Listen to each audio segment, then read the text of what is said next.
Hey guys, what's up? My name is Ronan Vico. In this video, we're going to learn how to get data from Power BI dataset and generate a PDF file and send through email. We already learned how to get data from Power BI dataset and send in an email into the body. Some followers from our channel asked how to create a PDF file. It's possible to make a PDF file and send through email, and the answer is yes. It's the same approach we're going to do pretty quickly here, and let's go. To avoid to teach the same thing twice, I will leave a card up here so you can watch this video, and I will resume what we can do to get the data from Power BI dataset. So with a trigger, could be a scheduled trigger every day, every week, whatever you want. You will run a query against the dataset. This dataset it's at one workspace, and this dataset have a name. So here, for example, I have this testing data, and let me say something. You don't need premium, okay? You can have a normal Power BI, a free Power BI, a pro Power BI, and also a standard Power Automate. Don't need premium features, okay? So that's a benefit of knowing how to use the Power Platform. Here, I have testing data report, but also I have the testing data set, right? So what we do here is to run a query against a data set using DAX query made at Power BI. So you can copy a DAX query in a visual. In quickly here at your Power BI desktop, click at Performance Analyzer, start recording. After that, you can refresh the visuals. So at the visual that you want the data, it's easier to use a table because the data comes at a table format. So if you have a table like that one where we have the month name and sum of units sold, you can refresh the visuals, okay? And at this table, right, this table selected, how I know this is the table? Because of this name, same name here. We can open here and see the DAX query. So the exactly query that is running against the data set to show at that visual, it's the same query that you can copy here and use it at your Power Automate. So the same data comes from the DAX query. If you know a lot more about DAX query, you can create your own query, okay? But I think this is the best way, the easiest way. I just build a table with all that I want, and I copy the DAX query and paste it at the Power Automate. I already teach you that on the other video, so let's move forward to the PDF file. So after I copy this query from this table with the sum units by month, I'm going to paste it here. So you can check it's the same query, I just pasted it. After that, in the next step of my compose, I'm printing the body so we can see the data more easily here. After, I'm going to filter this array using the property first table rows.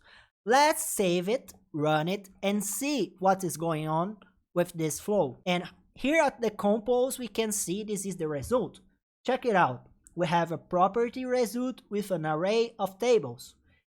Because I can have multiple queries in the same DAX query. That's why we have an array of tables. But here, check it out. The first table have rows. So I have a table of tables. I know that's confusing, right? But I have a table of tables, and the first table have rows. This is exactly what we want. We want the first table rows. That's why when I come here, at my filter array, I am using the body / first table rows because it's the first table. It's the first rows from the first table. Exactly what you're going to need. It's we just use the first table rows. We don't use the DAX query to bring 3 tables and deal with all these tables. I don't like it. I just do a query for each table and deal with the first table rows. Okay, after that, we are filtering here to do not get the total rows using the property is grand total row total. So that way I just don't use the row of totals, okay? That's exactly what we did in the last video. Please watch it out. After that, we just created an HTML table. So if you watch it and understand everything that we did here, in the last step, you guys asked how to make a PDF with this table. It's pretty simple. You can use the OneDrive connector. So I'm going to use the OneDrive. I'm going to create a file. I'm going to insert here folder path. It's going to be the root. And I can insert, for example, temp, BI, PDF file. I don't know, anything that you want. And the file name, it is going to be, let me insert a slash here, okay? The name is going to be, it's a temp file, right? So I can use, for example, something here. I can insert format date time, UTC now, and just format like year, month, day, hour, minute, second, dot HTML. So it's going to be the hour dot HTML. The content will be the HTML that we just created on the last step. We don't need to use the create HTML table. If you want to custom this HTML, you can loop each row and change it, the formatting, right? You can use colors, emojis, I don't know. So we're going to do that on the second step, okay? Let's do the simple first. We're going to create the HTML table based on the columns that we have, create a file with HTML. The content is the HTML table. And also, just so you can understand, I can insert a compose here before, and for example, insert an H1, a header, and write, hello, this is my PDF with Power BI data. Close the header one and insert the table, right? So I'm going to build an HTML, and with this HTML data for my PDF, I'm going to create a file. The file content of this HTML file, it's the output of this compose. And after that, I'm going to convert the HTML to PDF. That's how we deal with PDF files for free at the Power Automate. We go again at the OneDrive. That's why we are using the OneDrive, guys, because it's the only connector that you can do it for free without premium license, okay? I'm going to use the convert file. The convert file needs the unique identifier that will be here for us, the ID from the create file. And after that, the target type, it's PDF. Take a look. Could be a JPG, could be other types, but I'm going to transform to PDF. After that, I can attach that to my email. So here it's the HTML table. Okay, here's the HTML table on my body. But now I'm going to add an attachment, add new item. The name is going to be test pont. It's not pont. I said that on Portuguese, sorry. So it's .pdf, and the content's going to be the content from our convert file, the file content from our converted file. Okay, pretty quickly, pretty fast, without any tricks, just simple and easy. I'm going to save it, test it, and let's see the email on our Outlook. Let's run it. While this flow is running, I can go to my OneDrive. Let's see what is going on my OneDrive. In my files, at the root / Power BI temp that we just created on temp BI PDF file, check it out. The HTML is here. The PDF file, it is not saved. He creates the file but not save it. So we just use the converted binary. We don't save it anywhere. And we can see at our Outlook. Let's go to our Outlook home. Oh my God. I'm just getting used to this new menu from Microsoft 365, right? Let's click here on Outlook, and here is it. Our table are here from the exact data from Power BI. You can check it. And our PDF file with our header. So now we can finish the video, but let's do one last step. We can make it more beauty, right? We can make it more beauty. How can I do it? I'm going to loop this HTML, create an HTML variable, and make it more beauty using the AI as an assistant for me. I don't want to write code about HTML. No one's like it, right? It's boring, it's annoying to write HTML. So what I'm going to do here first is that I'm going to create a variable to be our HTML variable. So I will initialize HTML data as an string.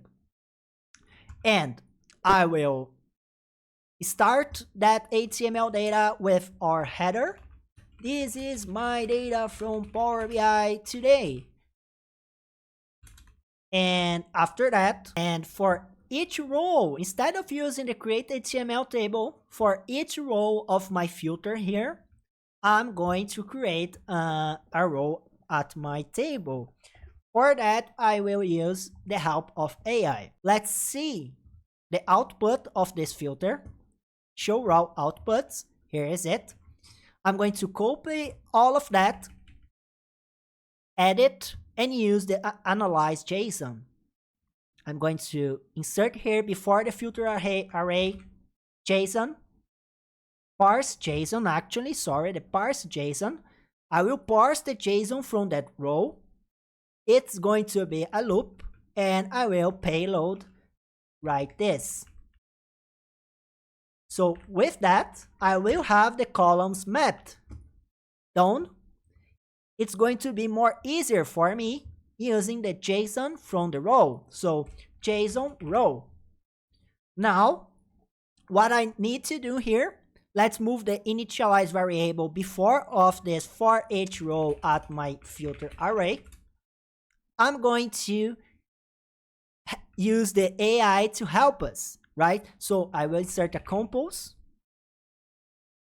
and insert. Take a look here. I have the columns now. I have the body. I have the is grand total row. I have the sum units sold. It's more easier because now let's open the Chat GPT. So let's go chat.com and let's ask him to help us, right?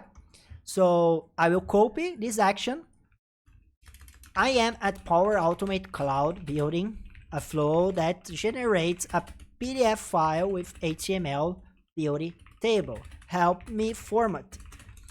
I have this variable initiating the HTML.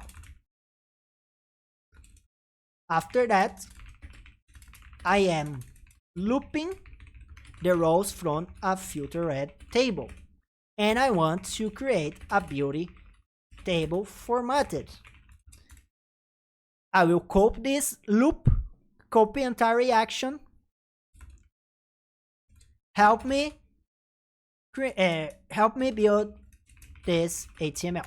Let's see. And here's it, guys. The boring stuff, the annoying stuff that we don't need to do. We can initialize the HTML, copy, paste it. Here is our style.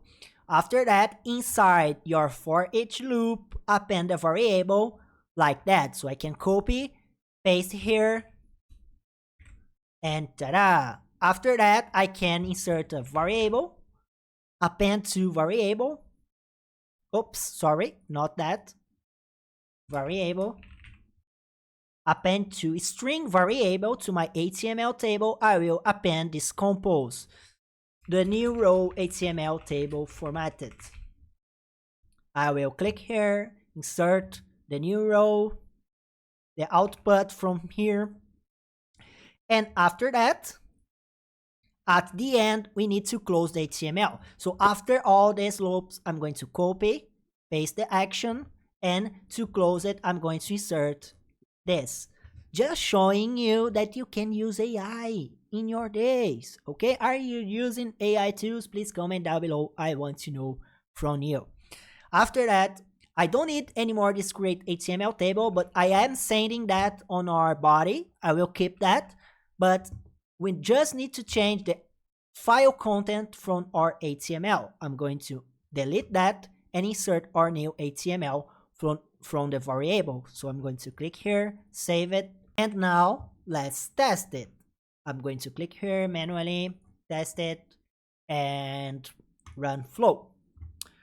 Let's wait, let's check if is any errors. The AI could be, oops, let's see here. Oh, something is wrong, not by the AI, I did something wrong on the JSON. Oh, okay, I add the JSON row, it's mapped as Boolean, and I'm going to delete that, and delete that. So the parse JSON, the JSON row on the parse JSON work now. Okay, let's test it again. Let's manually test it. The error was mine, not from the AI. Okay, I just parsed it wrong. Let's wait it. Okay, and ta-da! The email was sent. I'm going to open my Outlook, and oh, already here. Let's click, see our new PDF, and ta-da! A beauty PDF, right? Not the same as before. Let's check it. Let's compare the older one and the new one with the AI help. So this is how I use AI on my days to develop. I did the last video. I compared the Copilot with the Chat GPT from the OpenAI and also the Gemini. So check this video, pretty cool. You're going to like it too. If you watched this video to the end, thank you so much. Comment down below your feedback and the word strawberry, so I will know that you watched it to the end. It's a way of knowing who watched the video completed. Thank you so much again. Please consider to like, to share, so we can grow up this channel. If you need any support on Power Platform development, we have a company here to support you, so you can contact us. The email is on the description. And again, thank you. We see you in another video, in another class, and please subscribe.